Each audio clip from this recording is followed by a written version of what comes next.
Le but, c'était de rester dans la force et ne pas succomber au côté obscur. Bonjour à vous tous, Fouad la Panthère. J'espère que vous allez bien. Eh ben non, moi ça va pas. Malgré ça, bienvenue dans ma nouvelle vidéo, dans mon nouveau débriefing. Malgré ça, gardons notre sang-froid. Le sujet intitulé du film, le 9e épisode de la saga Star Wars, plus précisément connu sous le nom Star Wars, l'ascension de Skywalker. En tout cas, je vais vous expliquer les raisons pour lesquelles ce film ne m'a pas plu. Ouvrons la parenthèse. Pour information, l'épisode 9 Star Wars, l'ascension de Skywalker, qui est une propriété de Disney, tout comme ses prédécesseurs, Le Réveil de la Force et Les Derniers Jedi, ensuite la série animée Star Wars Rebels et la série destinée pour Disney+, The Mandalorian, mais sinon, on va pas s'étendre sur le sujet et rentrer trop dans les détails. Fermons la parenthèse. L'épisode 9 de Star Wars a pour but de clôturer la saga Star Wars.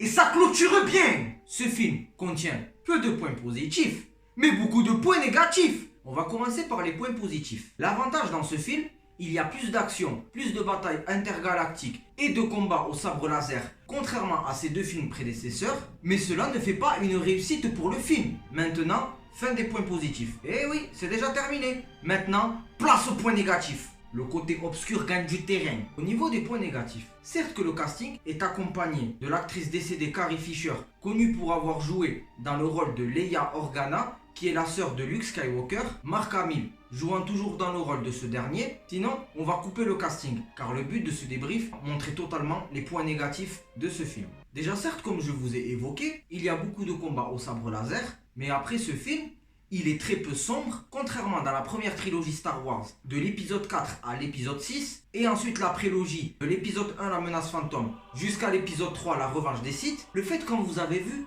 dans la prélogie et dans la première trilogie, vous voyez que c'est sombre, vous voyez le ressentiment de la peur, le ressentiment de succomber au côté obscur.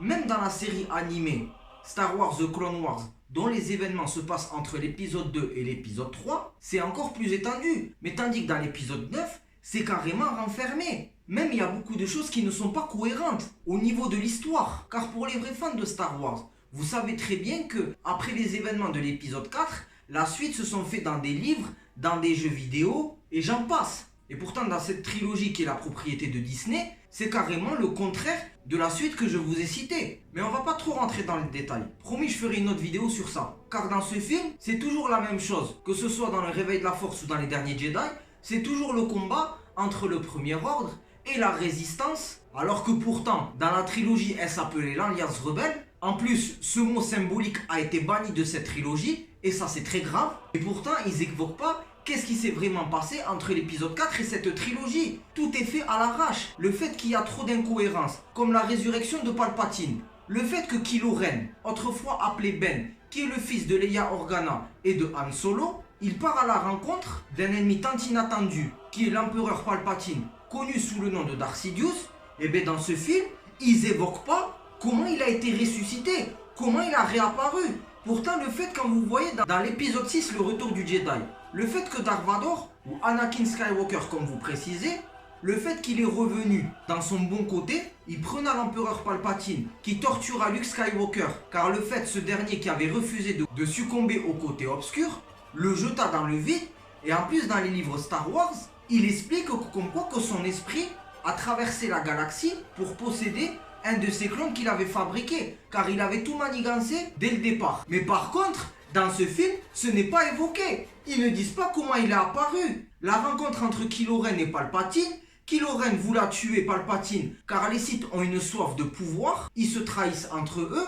Au début, Kylo Ren veut tuer Palpatine, et ensuite, quelques mots échangés, Kylo Ren accepte le pacte avec Palpatine. Sans conviction, rien. Certes que je vous spoil quelques scènes de ce film dans cette vidéo, mais croyez-moi, je vais pas trop en dire. Ensuite, ils évoquent Rey, qui est l'élève de Luke Skywalker, dont ce dernier rejoignit la Force dans le film précédent. Ils nous révèlent qu'elle est la petite fille de Palpatine. Mais pareil, sans précision, alors qu'il est très important de savoir les liens de parenté de chaque personnage de l'univers Star Wars. On a certes aussi un retour de Lando Calrissian, mais pourtant il n'était pas évoqué dans les deux films prédécesseurs. Certains même membres de la Résistance le reconnus alors que pourtant il n'a pas été cité. Ensuite, le combat entre Kylo Ren et Rey, mais c'est décevant. Parce que certes, comme je vous ai dit, les combats au sabre laser sont bien faits. Au moment où Kylo Ren est sur le point d'achever Rey, Leia Organa le ressentit, et elle faisait passer un message à Ben par son esprit. Rey profita de la situation pour l'attaquer et le blesser,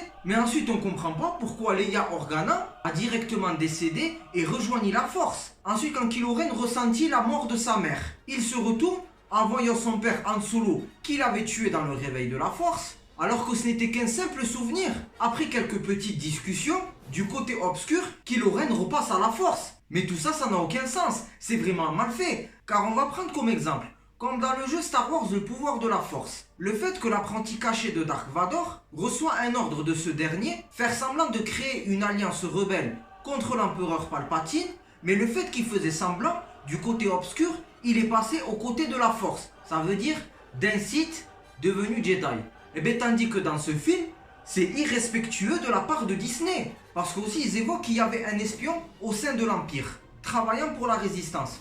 Idem, ils nous disent pas pourquoi. Si, au final, ils disent c'est seulement pour voir Kylo Ren tomber. Ensuite, il est dit aussi dans ce film que l'empereur Palpatine est à la recherche de sa petite fille Rey pour que cette dernière succède à Palpatine. Et pendant la bataille finale, le fait qu'elle rencontre Palpatine, elle regarda le premier ordre prendre le dessus, elle se laissa tenter par Palpatine, et ensuite, Kylo Ren, ou si vous préférez Ben Solo, qui a rebasculé aux côtés de la Force, car pour info, il était un ancien Jedi, et qui était l'élève et neveu de Luke Skywalker, il a débarqué de nulle part. Par son pouvoir, il essaye de convaincre Rey. Cette dernière refuse la proposition de Palpatine, et Palpatine au final prend l'avantage sur Rey et Kylo Ren. Il commence à dire que les Sith vont revivre, et déjà même j'ai oublié de vous dire que même les Sith n'ont pas été évoqués dans les deux films précédents, et pourtant ils sont très importants dans la saga Star Wars en ce qui concerne pour les guerriers du côté obscur. Et bien au final, il veut reprendre le pouvoir, ça n'a aucun sens.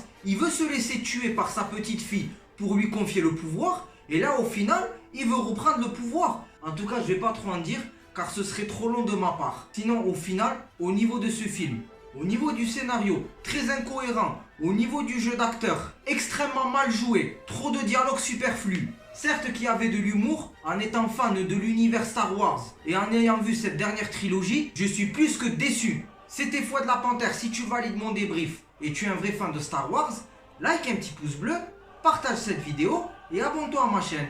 Affaire à suivre, comparaison de cette dernière trilogie et des livres Star Wars qui ont été la suite de l'épisode 6, dont ces deux suites ne se correspondent pas. En tout cas, il y a de quoi succomber au côté obscur. Car le fait que Disney, ils ont bafoué l'univers Star Wars, et je trouve que cette trilogie est vraiment une insulte. Je suis choqué que George Lucas a succombé à la proposition de Disney. Allez, salut!